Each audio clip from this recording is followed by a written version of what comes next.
Hi everyone, my name is Genevieve Allen and this is my demonstration video for Project 3 for the Johns Hopkins Graduate Course Software Development for Real-Time Embedded Systems.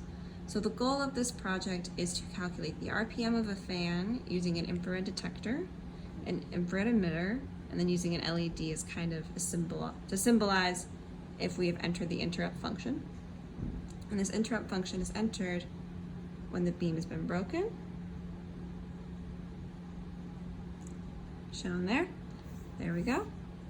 So the way that this is set up is that we have our infrared detector here, which is connected to ground and power through a resistor. And then here we have a connection to pin 2, which is our interrupt pin, and then the analog pin 0, which is what I've been using for debugging to see kind of what the infrared is detecting, or the infrared detector actually is detecting, like how much LED light or infrared light.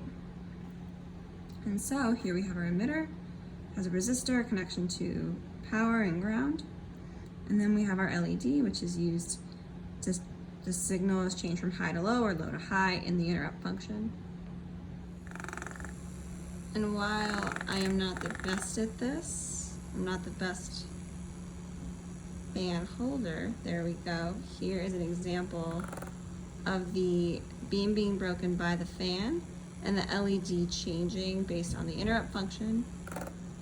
And then if we take a look in our function, in one moment, we can see that it has been outputting the time since the program started and then the RPM on the right side. So it is the RPM and the time since the program has started in seconds, showing that we can output the RPM based on the infrared detection.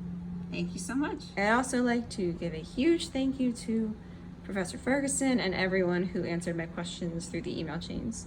Your suggestions really made a difference. Thank you so much for your help. I hope there's a point where I can return the favor.